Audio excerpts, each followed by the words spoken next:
We were driving through Phoenix, Arizona on our Great American Farm Tour. It's like so many cities in America, full of traffic, huge, lots of people, little area. And then we get to the sort of the outside of Phoenix. Then we pull into the neighborhood we're to go to and feature on this tour. And I'm looking around and thinking, boy, this looks really nice. I'm totally surprised she's allowed to have goats, chickens, basically a micro farm here in this very nice neighborhood. And then I saw 4 cows. I thought this must be the coolest neighborhood in the world. And then we got to DaNelle's from Whedon and Reed.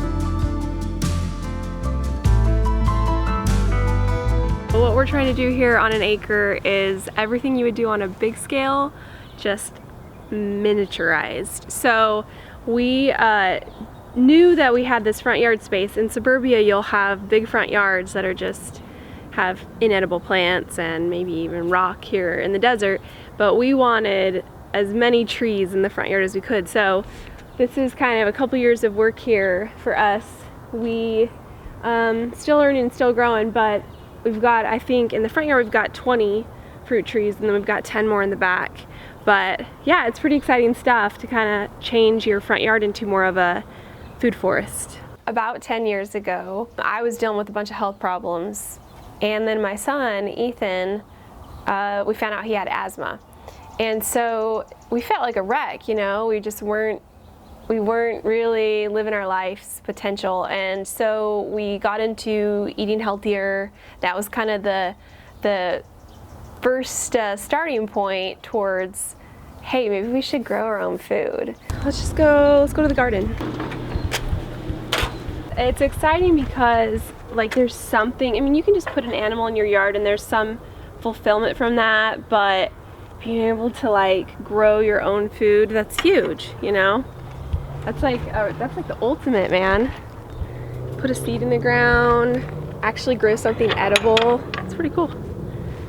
All right, so this is really fun because this is this year's new adventure. We actually watched your video with the JM4TA market garden, and I've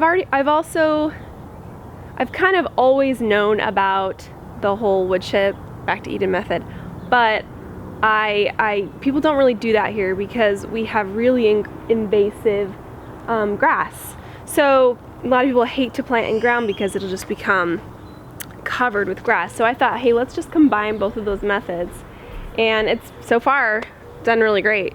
So I think as we keep going though, you know how it is in gardening, the soil will just keep getting better. So yeah, it's been really fun to try this out. We knew we were gonna garden in this area, so we put the goats, chickens, everything in here for a good 6 months. Let them just kill the Bermuda, kill the grass and stomp it down, poop on it and all that stuff. So they really prepped it for us. We just had to come in and build the rows. We started to look around our area, here in Arizona, where could we find a place that would be affordable, that could, we could grow our own food. And so we searched and searched and we found the perfect piece of junk house, but it was on an acre and it had mature, gorgeous trees, and we thought, like, this is it. We're gonna do this. So we moved here and we started with the whole few chickens and a goat, and then I learned you have to have 2 goats or else one goat just cries and screams the whole time. And we just slowly started getting deeper and deeper into growing our own food. And so now, DaNelle, what are these restraining cones doing in the middle of suburbia? Don't tell me you're processing your own chickens here. We do. usually every other year we'll raise a bunch of chickens and then put them up in our freezer.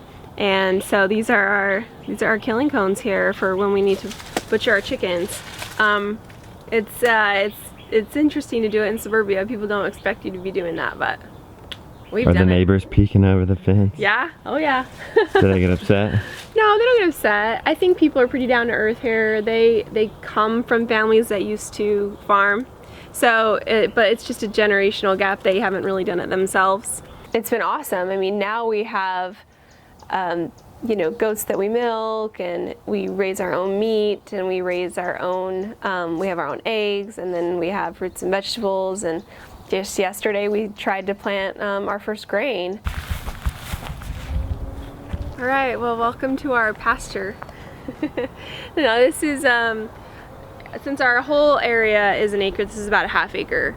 And it is enough, at least we know it's enough to raise 2 lambs every year. The goats get kind of supplemented, so we're not sure if they would really totally survive on this. But it's a perfect amount for us, for a family of 4. But it's not without its struggles. One of the biggest challenges of growing here is the heat.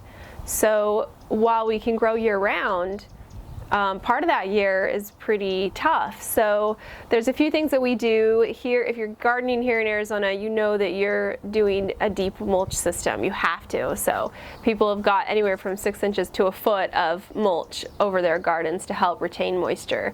Another trick is we use a lot of coconut coir to help retain moisture in if we're doing any kind of above ground beds. But then we'll also string up these shade cloths over our garden to just help us be able to grow anything during July and August here. So that's kind of the struggle, and there are other little struggles here and there, especially growing on a small area. You know, we live in town, so we have some restrictions. You know, we can't have more than 50 chickens or more than 8 goats, stuff like that. Now, we've not seen this on a tour. No. Big concrete ditch going through somebody's yard. What's up with that? Yeah, so this is Arizona's irrigation system, and the Hohokam Indians actually built this years ago, and then the people that settled this area just kind of continued with it. So what this does is it brings water, it's just a full gravity system, brings water from the lake down to all the homes. That's it. Yeah, and we just let the water in when it's our time. It comes through. Just a few hours, this whole place will be flooded. Water is hot. All right, irrigation's done. Oh man, I was gonna come in and swim in it because I thought it was at the edge. Does it get cooler? Aw. Oh, that's way too hot. Get out here, it's good. Oh my gosh. Oh, it feels good in the shade.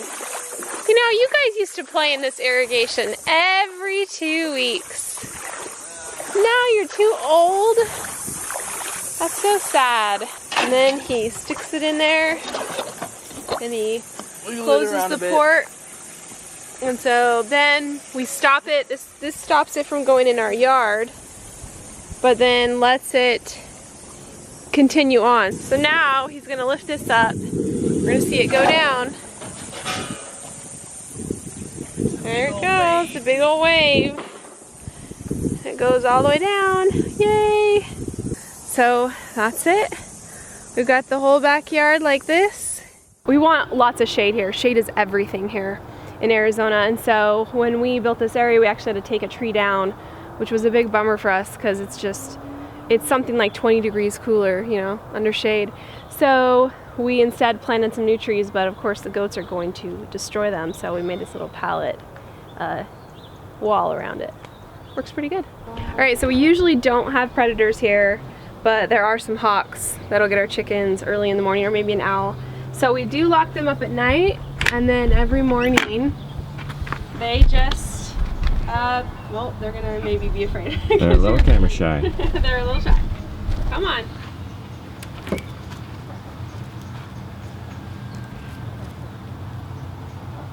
We just love the little goats. We think they're perfect for a small setting like this. We love the milk, we love their personalities.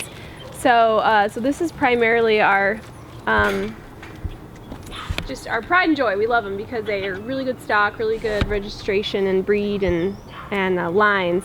And so we're excited about the potential with them.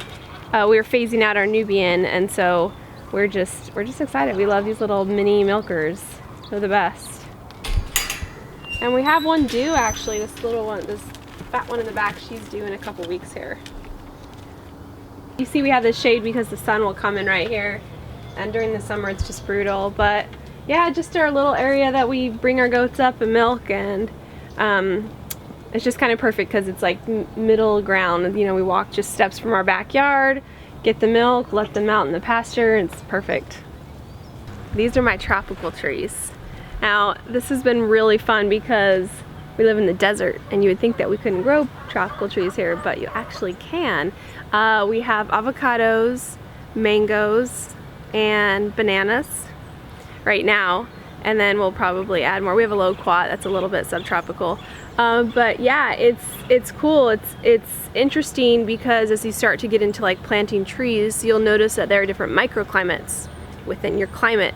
So this area back here where we have these gorgeous, huge 30-year-old shade trees combined with the irrigation that comes through creates sort of this, it's like really, really cool spot, like temperature-wise, very, very cool. And so it's perfect for growing these kind of trees here, and they thrive. So it's kind of fun to be doing that here in the desert. In the future, what we want to do is just do things better and become more of a master at gardening. And the next big adventure we're going to do is we're hoping to build a natural pond on our property so that we can raise our own fish as well. So the goal is to just round it all out and have every little bit of what you'd find on a big farm right here in the city. So the rumor is, or the legend is, that a cowboy was traveling from Mexico and he dropped an avocado pit. And the avocado, for some reason, grew on its own without any nurturing. And it's a massive 100-year-old, you know, 50-foot high avocado tree in the middle of the desert. And so people go to like tour it and look at it and stuff. And so they allowed people to take cuttings. They allowed Seamus to take cuttings, and he started dispersing them to people in the valley. And so now there are lots of people here growing what they call the Arizona avocado.